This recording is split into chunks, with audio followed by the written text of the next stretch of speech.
Let's talk about iNinja. We hope you enjoy causing many days of pain and suffering to your enemies.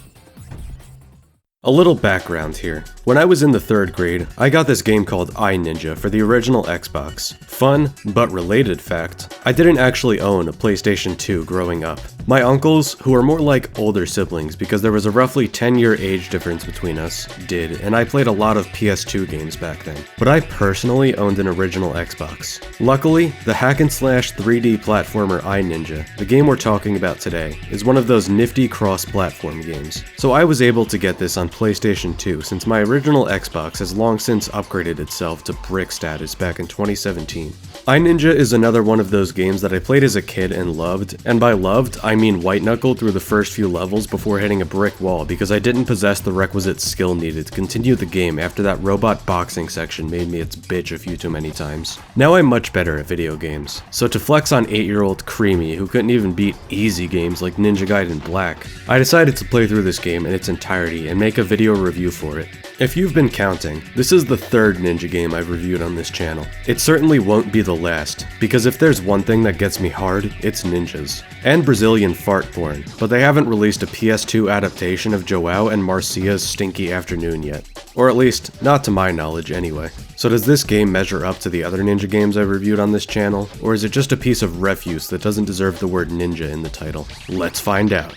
iNinja, which is spelled with an uppercase I and a dash as opposed to a lowercase I immediately followed by the word itself as to avoid a lawsuit from Apple, is very much an American game, as it features a very colorful cast of voice actors from cartoons during the 90s and 2000s. In fact, the main character is voiced by the man behind Philip J. Fry and Stimpy himself, Billy West.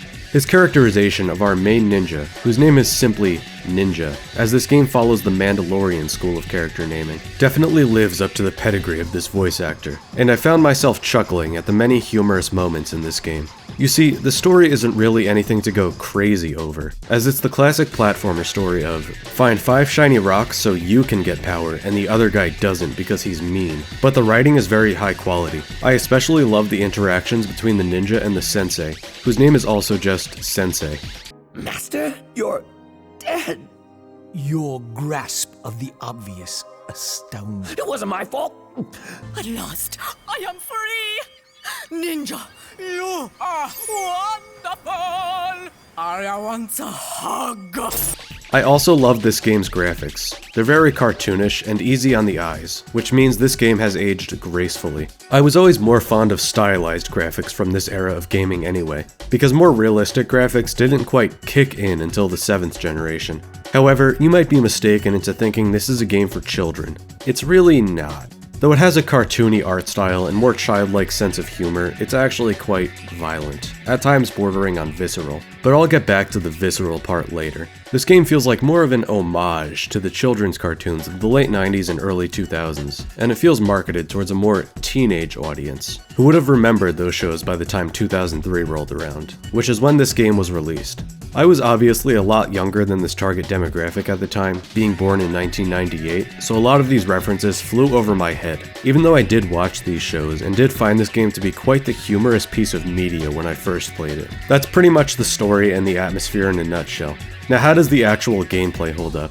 Well, here's where things get a little dicey, as opposed to slicey, that is. The gameplay is very tight and responsive. The combat feels visceral, as I've said before, and has a lot of impact, almost like a relatively kid-friendly God of War. Chunks of enemies fly around, and you can even split people in half with an overhead attack. It's also not too challenging to the point of being annoying, because you can unlock these power attacks that raise your health back up, and allow you to quickly dispatch your foes. There are lots of different enemy attacks and defenses as well, so you're always going to be spicing up your attack pattern and trying to avoid losing momentum. The platforming also feels great, as there are many different types of obstacles that the developers threw in there to keep things from getting stale. The boss fights are also fairly engaging, but there are some that miss the mark.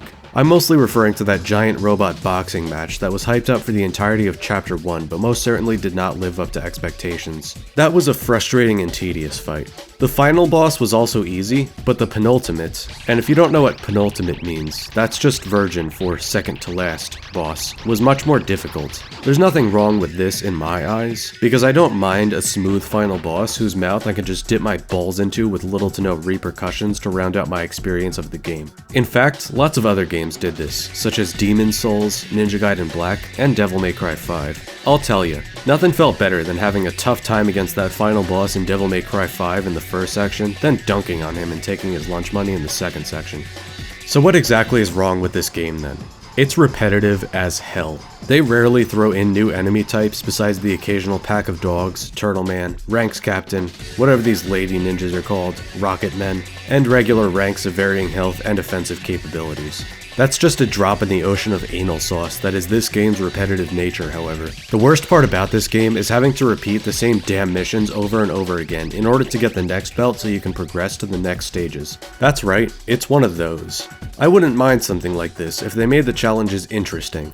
Like getting respect in Saints Row 2 in order to unlock the story missions was. Completing a challenge basically entails going back to another mission you've already beaten and doing one of three things: beating it within a certain time limit, gathering 10 red coins, or killing a specific number of enemies. Luckily, you don't have to beat all of the challenge missions, and there are a few challenges that the NPCs in the hub world give you that are always either incredibly easy, like this chain running challenge, or borderline impossible, like this ninja ball one. But the requirement was high enough for this game to feel like a drain on my energy by the end of it. The limited challenge variety, in conjunction with the lack of diversity in enemy types and the platforming sections, really killed the experience for me and just left a bad taste in my mouth by the time I got around to defeating the final boss. There was also a secret room that can be unlocked by completing all of the challenges in the game, but I'd sooner manscape with gardening shears than even attempt such a tedious undertaking.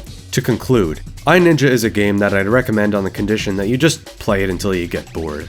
Once you get bored, there's really nothing this game has to offer that'll keep your attention after that point that isn't barred by lots of tedious challenges. However, if you're the type that enjoys repeating content through different challenges, or the completionist type, then this game is definitely up your alley. It's a game with highly competent gameplay with very questionable structuring decisions that drag the entire experience down. If you're interested in buying this game, it's available for Microsoft Windows, original Xbox, or PlayStation 2. So pick it up if you're interested in a fun and surprisingly hilarious game that you may get a few hours of solid entertainment out of. Alright, that's all, and thanks for watching. I haven't been able to upload to CreamyClaws Plays as of yet because I've been busy with schoolwork, but I'm going to be doing that shortly. Check the link for that channel in the pinned comment if you're interested in watching some Let's Play content. Creamy out.